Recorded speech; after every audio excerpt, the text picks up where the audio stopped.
سلامونه. یوه مسئله چې ډیره مهمه ده او تاسو باید د دې لړۍ د پیل تر مخه په پوه سئ، هغه دا ده چې تاسو په دې پوه سئ چې کوم ډاکټر ستاسو تشخیص کولی سي چې تاسو رواني ناروغي لري یا رواني مشکلات لري او باید دوا وخورئ یا د ډاکټر سره خبرې وکړئ.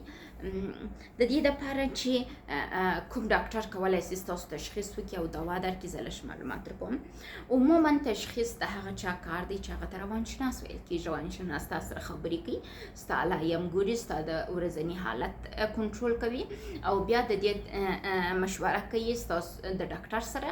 ډاکټر هم په دا جریان کې چپ نه وي ناست چې ستاسو تماشه کوي ستاسو د روانشناس. د ډاکټر وظیفه دلته په دا وخت کې دا چې ډاکټر تاسو ته دوا در لیکلې وي، دوا روانه وي، د ارام بخش، ترڅنګ روانشناس خپل کار کوي. ګورئ دا په یاد ولرئ، مخکې له دې چې روانشناس تاسو تشخیص وکړي، ډاکټر دوا شروع کړي، دوا شروع، روانشناس سره خبرې شروع، په یو چوکاټ کې ستاسو ورځنی ژوند ټوله مطالعه، ټول پوښتل، ټول تعقیب، بیا وروسته روانشناس دغه ستاسو مکمل ډاټا را اخلي، د نور روانشناسانو د ټیم سره شریکیږي او بیا ستاسو ډاکټر ته ریپورټ ورکول کیږي او بیا ستاسو مریضي تشخیص کیږي او تاسو ته به د هماغه نه جوړی دوا درکول کیږي. که دغه پروسه پر تاسو نه عملي کیږي او تاسو غیر معیاري ځایو ته ځئ، مثلا ځئ د روانشناس سره خبرې کوئ، هغه وایي چې وا دا ته دا نه جوړې لري، دا داسې وکړه بلا سمیږي. دا غلطه طریقه ده، غیر صحیح طریقه ده او موږ متاسفانه په خپل افغانستان وطن کې مسلکي روانشناسان نه لرو، مسلکي کلینیکونه د دا دپاره نه لرو، مسلکي دوا نه راته شروع کېږي، روانشناس مسلکي توګه تشخیص نه کوي. نو تاسو کوشش وکړئ د دې دپاره چې تاسو ښه سیسټم ولرئ، دولت ته شکایت وکړئ تر څو وکولی سئ روانشناس سره د خبرو کولو وروسته ستاسو منظم تشخیص وسي او په دې جریان کې تاسو دوا هم وخورئ.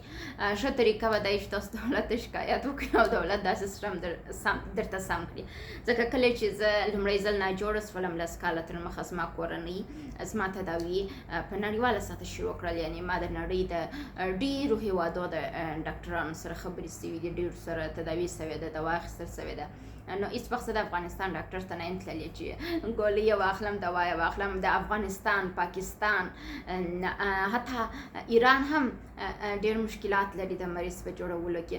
نو تاسو کوشش وکړئ چې هڅه وکړئ یو څه خپل هم مطالعه وکړئ، خپل د ځان روانشناس خپل هم لږ جوړ سئ چې ځان وپېژنئ، د ځان د ناروغۍ په پېژندله کې چې څنګه احساسات لرئ هغه شریک کړئ.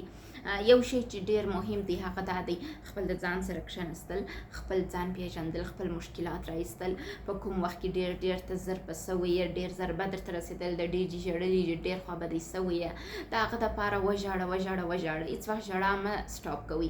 هغه په کوچنیوالي کې چې یو شی درته په یادېږي چې تاسو یې ډېر ځورولي یاست، د هغه دپاره وژاړئ. هېڅ مشکل نشته چې تاسو وژاړئ. ژړا تاسو کولی سي چې سکون درکړي.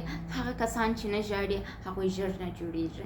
نو کوشش وکړئ هغه کوچنی چې تاسو د کوچنیوالي څخه ژوند شروع کړی دی د هغه درملنه هم شروع کړئ ترڅنګ او دې ته ډېر متوجه واوسېږئ. که چیرې یو ډاکټر ته ورځئ او هغه مخامخ یو دم تاته وایي چې ښاغلی یا غلې ته دغه ناروغي لرې، دغه چې دوا ده، نو په دې پوه سئ چې هغه ډاکټر مسلکي ډاکټر نه دی او پر هغه باور مه کوئ. ځکه چې په یوه دید سره هېڅوک نسي ویلی چې دا نفر دا تکلیف لري او دا ډېر سخت دی چې د یو چا رواني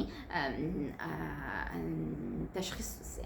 او هڅه وکړئ چې دا اړوند هر اړخیزه مطالعه لاسته راوړئ، ویډیوز وګورئ، ځکه چې دا یو ډېر نوی علم دی، 140 کلن علم دی. نو یو علم چې 140 کلن یې طبعا افغانستان ته یې راوړل ډېر سخت دی. موږ ډېر یو وروسته پاته هېواد یو، لیکن زه کوشش کوم چې دا علم په ډېر لنډ وخت کې تاسو پورې در ورسوم.